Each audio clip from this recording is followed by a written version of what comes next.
Welcome to the Sisterhood of Sweat. I am here today with Dr. Sylvia Bollie, MD.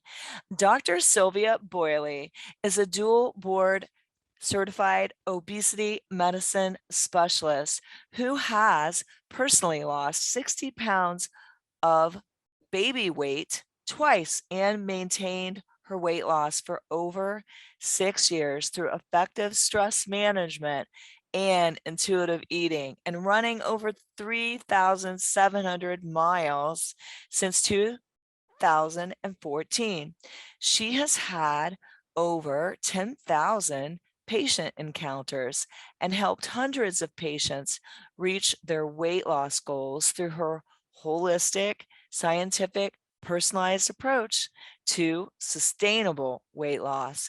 She is a natural educator and engaging speaker with over 20 years of public speaking experience in various settings. Today, we talked about understanding your BMI, understanding obesity beyond the scale, and how we tie our self-worth to a number, how to find your happy weight that is not found on some chart, embracing you, and nurturing all of the things that make you you, and focusing on that versus some number that is supposed to give us a great day, or we attach like a horrible day to the number on the scale. Sylvia gives us the tools for sustainable weight loss, and also equally how to manage our stress and how important that is to having that happy weight. It was so good today with Sylvia. So many great tips. And if you're a scale watcher, this episode is definitely for you. Also, just figuring out what it is that you really need and want, that you think that number is going to give you, which is fictitious. And today was so funny. Everything that could have went wrong with my computers, it could have been a sitcom. I told you before, I feel like sometimes Lucille Ball at the Chocolate Factory. And it was so funny. My first computer, the headphones wouldn't work, and then you don't get good sound because everything reverberates in the room. And then my husband's computer was frozen, and then my earbuds were defective, so I had to find my other headphones. And then my husband had the heat on, I think it was 71, and I was having hot flashes. So I was climbing up on furniture, everything. And Dr. Sylvia was so patient. I want to thank her for her patience. But it ended up being funny. So anyway, it was a great episode. Sometimes I like to tell you it isn't always as smooth as it looks behind the scenes. Every once in a while, you have things go wrong and you just got to roll with it. So I don't know if you guys can relate, but this just made me love Dr. Sylvia even more. So without further ado, in a moment, we will be talking to Dr. Sylvia. I am so excited to welcome Dr. Sylvia to the Sisterhood of Sweat today. Welcome. Thank you. Excited to be here. Wow, I love all your brightness, your bright colors, your bright, I love hot pink. This is one of my favorite colors. Yes, and don't you think when you're wearing these bright colors, it just makes you feel better, more vibrant and just more I don't know, sunshiny? Exactly. Yeah, I've definitely been more alive. I actually, for this winter, I lived out in the DC area. I decided I'm not doing any gray unless there is something bright. I bought mustard colored boots. I'm super excited to wear them. So I always think if you are having, today, it's kind of rainy here and a little cooler outside, that wearing bright, vibrant colors just really lifts your mood, even on the darkest day. Absolutely. And today, I know you're going to lift a lot of listeners' moods today, because I have some listeners that may be listening today that, well, they base their self-worth on this little rectangular thing they step on called the scale. Mm-hmm, mm-hmm. And so if they step on the scale and it gives them a good number, it's a good day. If they step on the scale and it gives them a number they don't like, they are upset internally the rest of the day, upset with themselves. So speak to that a little bit, and to what is it that we really want that we're not getting that has nothing to do with the scale? Ooh, talk, Miss Linda, you're starting with a punch. We're just going to go right out in there, right? I thought we were going to warm up, get to, ease the audience into it, but we're going right there. But I love it. I love it because this is what I do. I mean, embrace you, like, my weight journey, first of all, changed my life. It changed the way that I practice medicine, the way I talk about weight and wellness, because before that, the way that we learned in med school about weight, it was all about the scale. It was all about calories in versus calories out. And it really wasn't until I had gained 60 pounds during my pregnancy and I could not get it off for 2 years, despite going on diets on and off and trying to do all the things. But I was still a people pleaser. I was still a stress eater and I was not sleeping. And that number would not budge. And like you said, I would let that number dictate my self-worth. If I, you can play those scale games. I go a few days not eating much, not drinking. Ooh, it went down 3 pounds. Then the next week, as soon as I start eating again, it goes up 5 pounds. And up and down, I felt like a failure. I felt frustrated. I felt good. I felt bad. And so really what I do and why I wrote Embrace You, why I do everything is to help people stop obsessing over the scale. And the reason why we obsess over it is that's what we've kind of been trained. Like, women from the time we're little, I know for me, like people always commented on my size. Oh, you're so petite, you're so small. And so I got to view like my beauty, my self-worth really was compatible with my size. Meanwhile, like when I first got married, my husband's from West Africa. And so that's my family background. It was very common for people to say, oh, you're getting fat. Like, and I didn't realize that was a good thing in that culture, but with my Western point of view, like I was like, oh, they're saying like I don't look as good anymore, because that's how I kind of grew up. So I think a lot of times when we're chasing those numbers on the scale, we're looking for a form of validation that, oh, I'm beautiful. I look good. I'm doing something right. A lot of times people use it like, am I eating right? Or am I exercising right? And so we start chasing those numbers. But really, in actuality, there's so much more that goes into that number on the scale that you don't even have control over. And that's what people need to know. So when we are looking for the scale, what is it that we're looking for? Do we think people are going to love us better because of the number that we come up with on the scale is more acceptable? Or is it about we can't love ourselves if we're not perfect?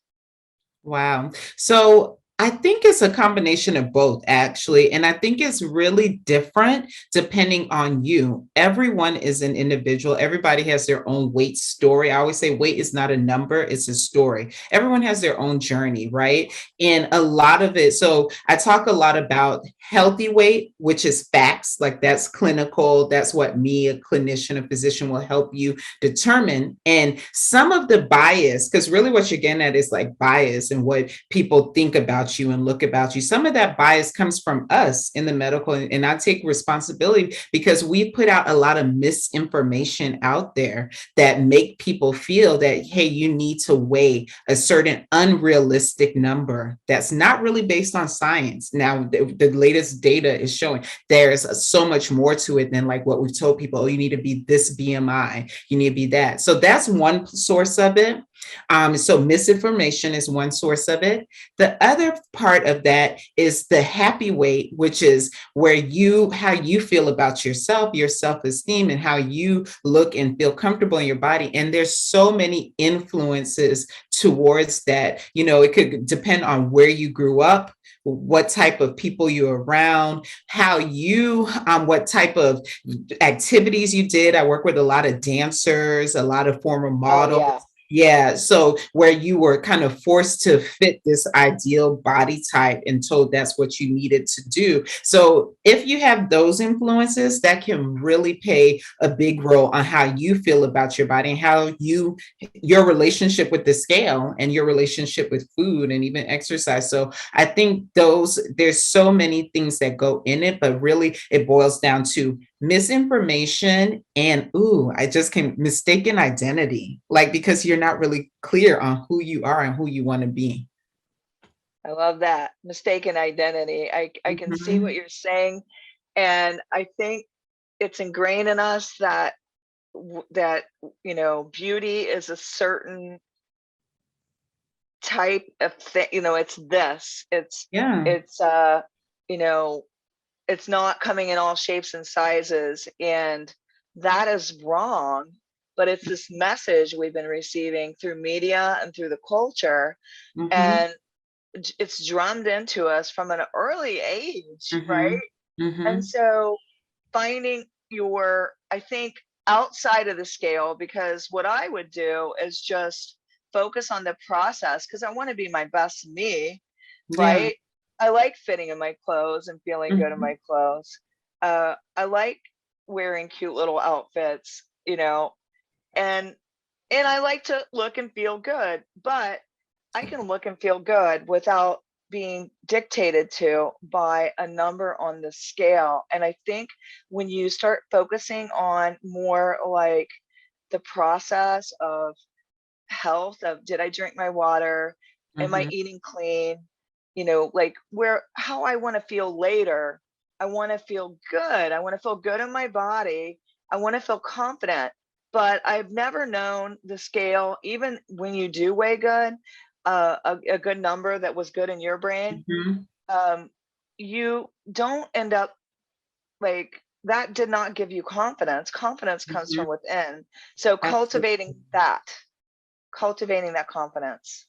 Absolutely. And that's why it's really important to get so clear on what those numbers mean and what they don't mean, because it does play a role on your confidence, not just your confidence in how you look and feel, but your confidence that you can make helpful decisions that benefit your body and will help you be well. Because a lot of times when we're caught up in diet culture and just what I call scale games, like playing scale games, like you don't necessarily feel good or healthy or energetic per se, because a lot of the time, if we be very real, you're hangry, like hungry and angry at the same time. And so like because you're deprived and restricted of things that you really enjoy, which is what also, and that discomfort, that like dissatisfaction is what will lead you to going back and overdoing, like overeating and relapsing, to use that word, and not exercising because you want to escape that discomfort of how you're feeling.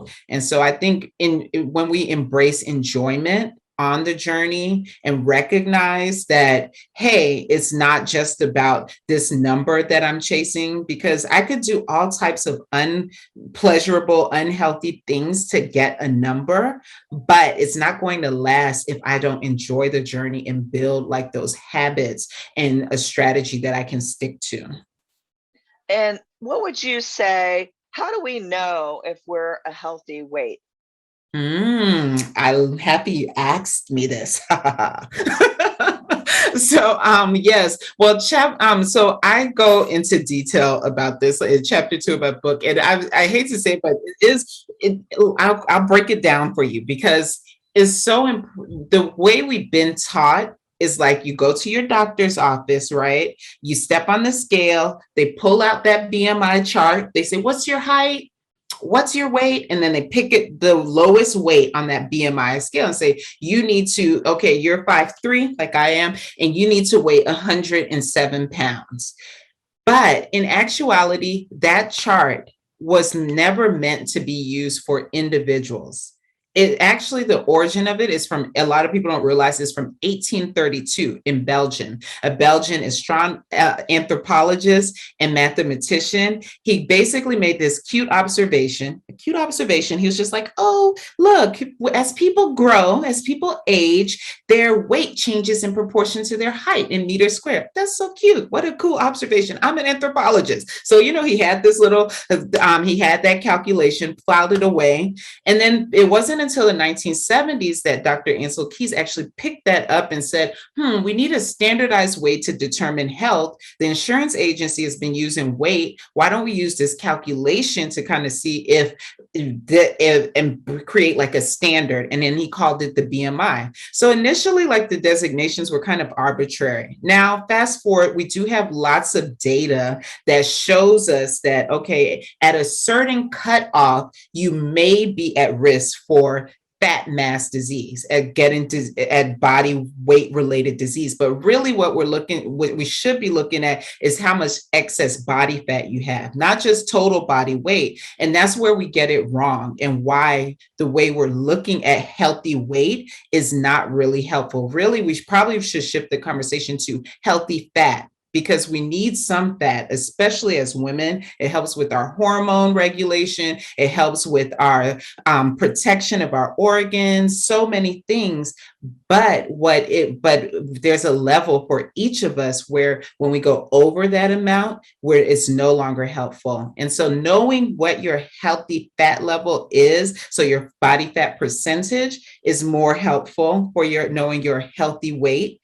Knowing where the fat is, so is it around your belly area? We talk a lot about belly fat, is also helpful because that correlates. And then knowing, do you have any metabolic health diseases? Because even if you're a normal BMI or normal weight, if you have type 2 diabetes, heart disease, insulin resistance, those things are a sign that whatever's going on metabolically in your body, you're still probably not at an ideal weight or ideal body fat percentage for yourself. And so it's so important to put the big picture. So when I think of healthy weight, how do we know a healthy weight for someone? We're using a specific adjusted BMI. So a BMI that's adjusted for age, for gender or biological sex, and race and ethnicity, and also your level of athleticism. So do you have a lot of muscle mass?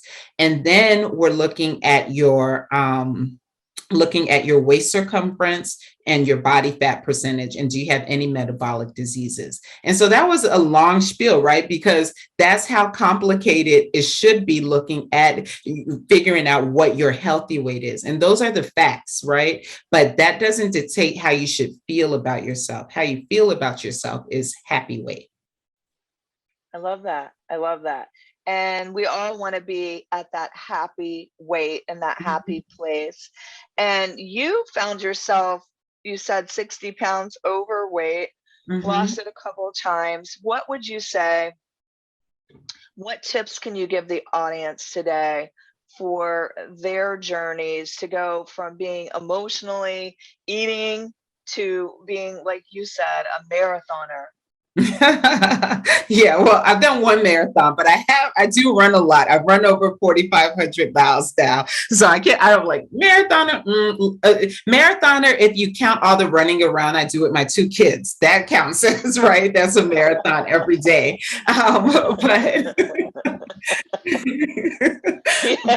Yeah, it's the marathon of motherhood. And the marathon of motherhood, right? Like run around after an 8-year-old and a 2-year-old that's going on 22, like, whew, that's a lot. So I feel like that's more intense than that one marathon I did. But all jokes aside, I would say my starting place, honestly, was being kind to myself. I say it starts in the mind, right? And a lot of times, if you've gone through multiple weight struggles or been on a weight journey or even struggled with self-esteem or anything, you can be so hard on yourself. And it's funny because, on social media, there's this reel that's really popular now. And basically it's like one of those tough love things. No one's going to come for you. No one's going to help you. Mel Robbins. It's Mel Robbins. Oh, yes, exactly. And I'm like, yeah, But we all had a little help when we started, right? And I'm like, sometimes when you first start, that pep talk is helpful once you're in action and once you've gotten it started. But sometimes when you're already feeling down on yourself, you're feeling frustrated because you're not seeing the scale move. You're feeling like a failure because you let yourself get here.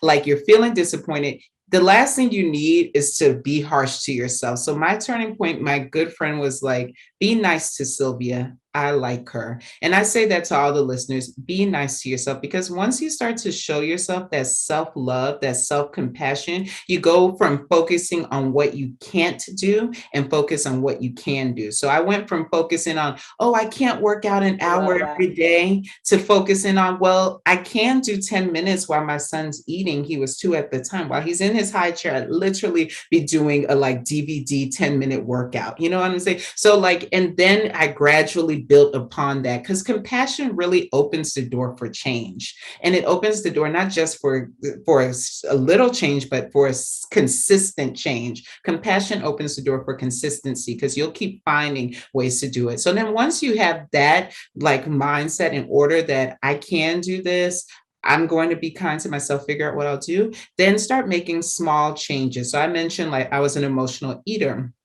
I wasn't really keen on that. I didn't really key on into that until like a couple of months after I started my journey. But what I did realize is at 3 p.m. every day, at the peak of my stress, that's when I was running to go grab whatever sweet thing I could find, because my cortisol levels were high. You know, I was having those sugar cravings. So I would get chocolate cake, cookies, whatever was in the break room. So what I did was switch to high sugar fruits initially, and then to mood foods. And then I actually started dealing with the stress. I'm like, oh, I'm stressed at this time every day. I need to figure out how can I put breaks earlier in my day so that I don't wait until 3 p.m. and have like a stress attack, like a stress overload.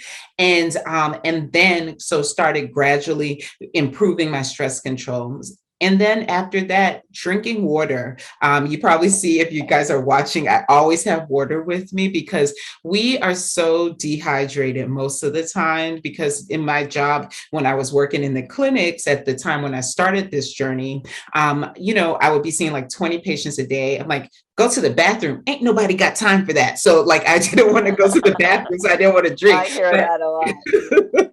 but I was like, Yeah, I need to drink, because you if got to make not, time for it. yeah, like if not, I'm going to get hungry. And um, thirst is often confused as hunger in the body. And that is still very true and will contribute to your cravings. And sleep.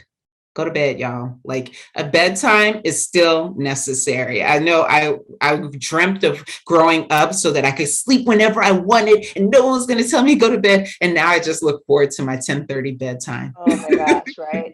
And I'm so glad you said that, because some of the things that I think, instead of focusing on the scale, um, focusing on, you said you like you, and being nice to yourself, giving yourself rest, giving yourself sleep, Yes. because I Mhm. don't think beating yourself up and like, I've got to work out harder, I've got to, I'm gonna ration myself to 2 peas instead of 5. I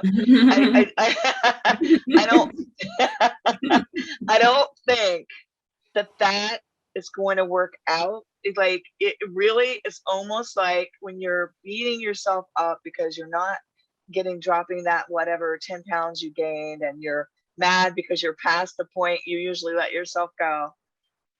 It's almost spikes your cortisol, and It I think does. that your body then resists, because you are in that like flight or fright mode, you are in that cortisol mode. And that if you would relax and just say, okay, I know if I eat healthy and I drink my water and I get my sleep and I get my exercise, not an extreme amount, but like a good workout every day, I am going to be doing great. And it's not going to be overnight, it's going to be, over time. Mhm, mhm. I think that's so key what you just said. And I think the other thing to remember, and one thing I always like to emphasize to people, our bodies were made to store fat.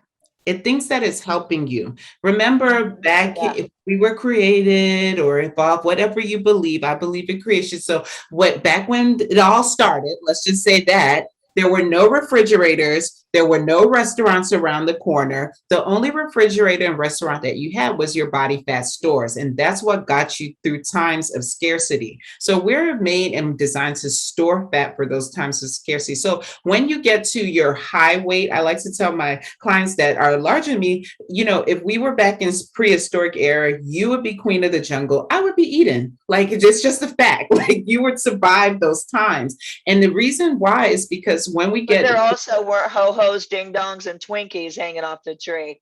absolutely, absolutely. So it all goes in, but I'm saying, so now it's the perfect storm, right? You have this biologically primed body for fat storage, and then you have what, okay, let's get nerdy now, obesogenic foods. That's what we call it. We have an obesogenic environment, an environment that primes you to body storage, and so to body fat storage. And so now the system kind of overshoots. And so whenever you get to that higher weight, your body is going to try to get back to that higher weight. It sends out a whole cascade of signals. So the thing about it, you telling yourself like, oh, you know, how did I let it, and stressing yourself out about your body, you're just contributing even more. And your body's like, why are you stressed out? I'm helping you. Like, I'm trying to help you get back to where you need to be and what you need to do. So really what instead is better, like you said, to almost take a chill pill to calm down and really say to yourself, okay, body, I know that you think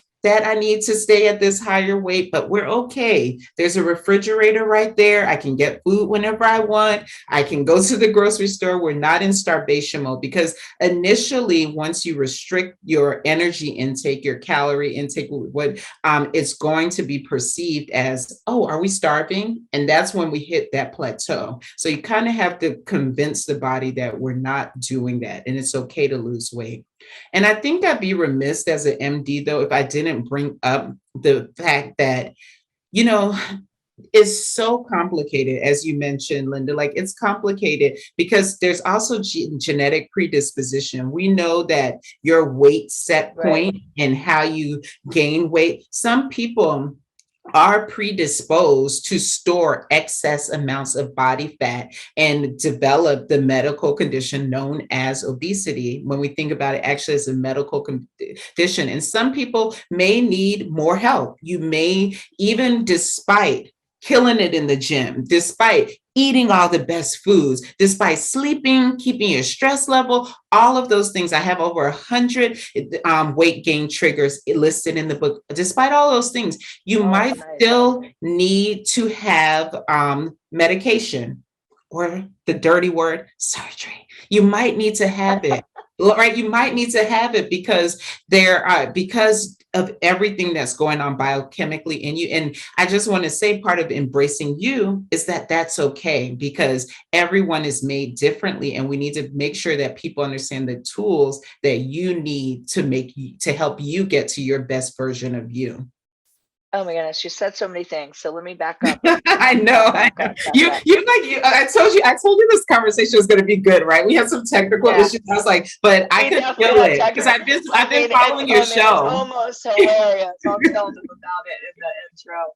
But after 340 shows, I'm like, I felt like this was my first one today. But but like some of these things happen, you just gotta go with it. Sylvia is Mhm. just so like a champion. She would just went with the flow, and now she's bringing this great conversation. And you said weight loss, like weight gain triggers, and Mhm. um, I always think that you have to almost look at where are you falling short, and what Mhm. triggered you, and how can you Mhm. have a strategy around that. But like Mhm. when you say triggers, what are some of these triggers that people need to be aware of? Absolutely. So the basic ones we've already kind of talked about, right?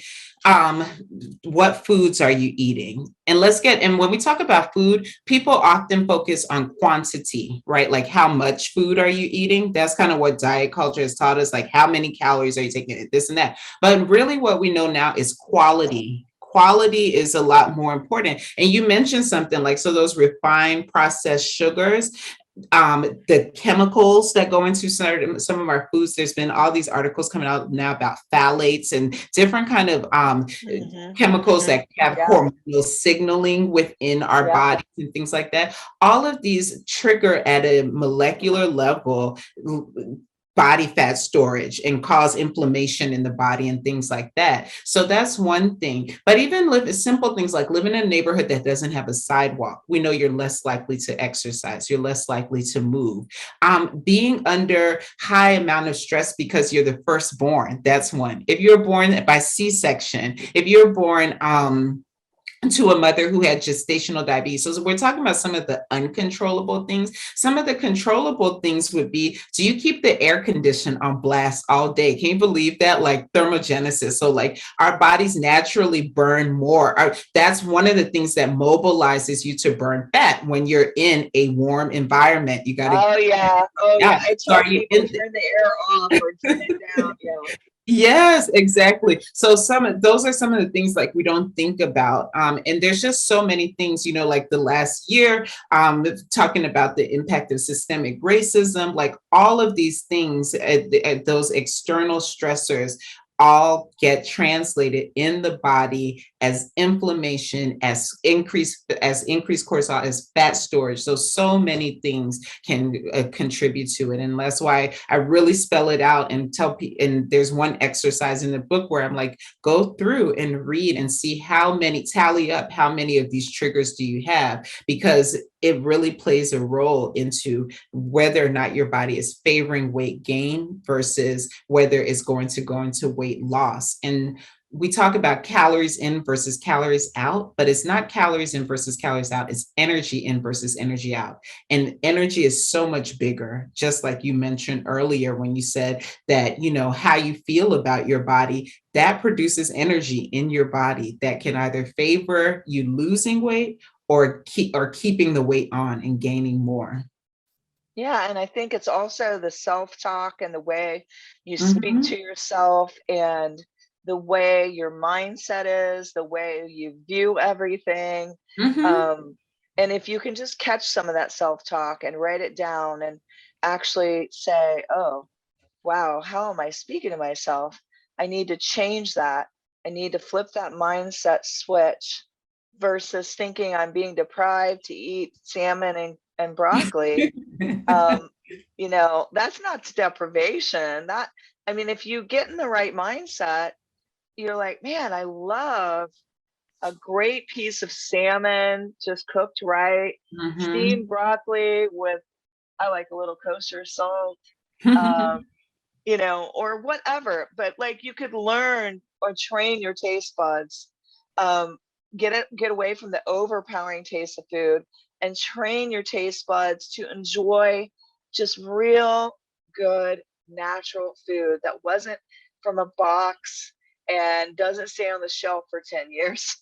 Exactly. One of my good friends, she always says that if it stays on the shelf for 10 years, imagine how long it's going to stay in your body. And I think that is, thought provoking when you think about, because most of the foods that are clean, that are whole foods, they don't last very long on the shelf. They last And they about don't 7 years. satisfy Yeah, you either because they're exactly. fake foods. And so when Yeah. you're eating real food, when's the last time you ate 2 bags of broccoli? Like, you couldn't push yourself away from broccoli. You know what I'm saying? Is like, if you're eating real food, it actually satisfies you. But I also think sometimes that you're looking for more than food and you're emotionally eating. Oh yeah, absolutely. And that, like I said, for me, that was a game changer in embracing. That's one of the main things, because so often we've been taught to eat, right? Like we eat whether we're happy, sad, mad, like I grew up in a family of restaurateurs in the South. And so we just ate. And so really being able to hone in, is this like emotional hunger, or is it biological hunger is really important. And your body will give you signs. Like if you eat some that Oreo for like today's World Chocolate Day. So if you eat that chocolate and Oh, you it is? It's World it Chocolate is. Day? Oh my God. Yeah. So if you eat that and you're still hungry afterwards, then it's an emotional hunger. If you are specifically craving chocolate and there's nothing else that you want, it's probably an emotional hunger. So being able to recognize it and see, well, what do I really, really want? Is it sweetness? Is it kindness? Is it, is it warmth that I want to be cuddled, or, so really tuning into that is super important, and it will help you on your journey to not to eat stuff that's going to get stored as fat because you don't really need it at that time. Well, we're looking for a dopamine hit when we're, Mhm. you know, possibly when we're looking for certain things, like you said, with the comfort, or I have to say, chocolate is a powerful force. People really Mhm. crave it, but maybe you're craving the magnesium in the chocolate and you think it's, just the chocolate itself. I was teaching on a cruise, and it was a weight loss cruise, and the people that were with me, they were not supposed to be going up. They're supposed to set an example for all of the people that were on this cruise. To They were doing a diet on the cruise, and they Mm. wanted to actually lose weight. So the instructors went up and dove into the chocolate buffet at night. And they got in trouble because they were supposed to be setting an This example. sounds horrible. Like, first of all, the whole diet cruise sounds like a horrible idea. Like, this sounds awful on so many levels. I'm so sorry.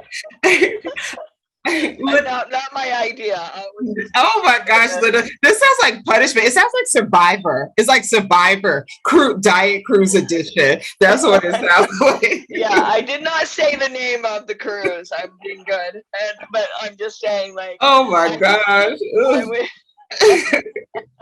I might have gotten kicked off too, because I sure enough. Oh wait, we're not going to get it. Why would they even put the chocolate out if they can't eat it? That's so unfair. Like now it's like Temptation Island. This is just. It sounds like Hunger Games. Linda, It was you went on the Hunger Games cruise. it was terrible. It's like this chocolate buffet, at midnight. Oh my God. And then it's midnight. You should be sleeping. So of course you're hungry. Of course you have the munchies because your body's like, why are we still up? Then you took Yeah. them with chocolate. This is horrible. I wanted to say one thing though. The nerd in me won't let this go. And it's just a little controversial, but don't forget, like you mentioned dopamine, and it's funny because I show that whole pleasure reward cycle. I teach that in the course. But it's our foods, the fake foods have been engineered.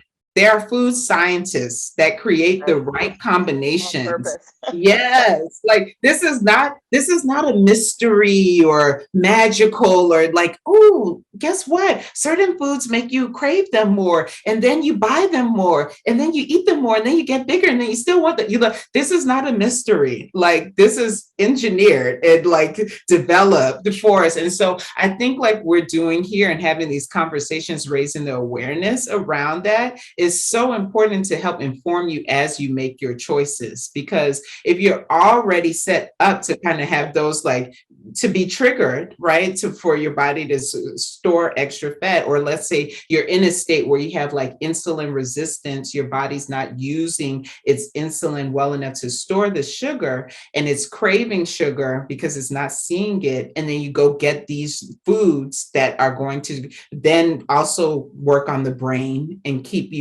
make you crave more. You're setting yourself up to really, really continue to gain weight and to store it. And so that's why it's so important to understand this and that we have these conversations, because I guess what I want, the biggest point to drive home, it's not all you. right? It's not all willpower, which is kind of what we have been taught, like, oh, it's just willpower. But the things that you do have control over, you need to take control over. And you have the ability to do that. And it starts with really stopping just looking at the scale, because the scale almost becomes a scapegoat, right? You know what I'm saying? Because like, oh, it doesn't matter what I do, the scale won't go. Da, da, da. But if we can just take a moment, and a Right, lot of right, right. times, about half of the people that I work with that go through, we do a non-scale approach. And I know that sounds like so controversial, because, you know, the old way of doing weight loss was you weigh in every week, you weigh in every day. But how, like you said, if we shift our focus from the scale and shift it to making helpful, soothing, nourishing choices for ourselves, guess what? We release that weight that we don't need. It still goes away. It still goes. So both people, whether there's some people who are really, you know, type A, they like to have the scale, and I have about 50% of people who do that. But then there's other people that have been so traumatized. Let's call trauma. Trauma is another trigger by diet culture. They're just like, even the thought of food logging, looking at a scale is too much. And for that, we just shift on really, how can you be kind to yourself and show yourself kindness through the food choices you're making, the way you move your body, the way you sleep, the way you prioritize yourself, and stop putting yourself way at the bottom of the list. That, like, those are the things that we can do and still get an outcome eventually on the scale without having to make it like the scapegoat and the object of our focus. That is so, so good. And it's a good note to end on, because I know you have another call at 3. And I just Yeah. want to acknowledge you so much for being such a sport today with all the technical difficulties and bringing such great information to everybody. I'm sure everybody got some good tips. Where can they reach you on social media and get your book, Embrace You? Oh, yes. Wonderful. Well, thank you so much again, Linda, for all the work you do in general. 340 episodes is no small feat, and I've seen your content. It's phenomenal. So thanks for the Thank you. changes you're making, and for having me today. So you can follow me on all social media platforms. I'm on Instagram, Facebook, Twitter, Clubhouse, and you can follow me there at EmbraceYOU, YOUMD. And then in terms of connecting with me, feel free to head over to my website, which is EmbraceYOU, YOU, weightloss.com. There you'll find information about our 12-week Embrace You journey, where I help you stop obsessing over the scale and embrace you to get your clarity, confidence, and consistency at your happy, healthy weight and wellness. And then you'll also see my book, Embrace You, your guide to transforming weight loss misconceptions into lifelong wellness. And I host a virtual book club, so you can sign up for the mailing list there, and we'll tell you when I'm having different events. So either way, I just look forward to connecting with you all. But above, this is not about me. It's really not about Linda. It's not about anyone else. And if we hone nothing home today for you, is to really take the focus off of what they are doing, take the focus off the scale, and truly embrace you on your weight and wellness journey. So wishing you all the best and success. It's nice to meet you all. Oh, perfect. And I'm sure the audience is going to reach out and send you some love. Thank you again so much for coming on the Sisterhood today. Bye, Thank you. everybody. Bye, sis.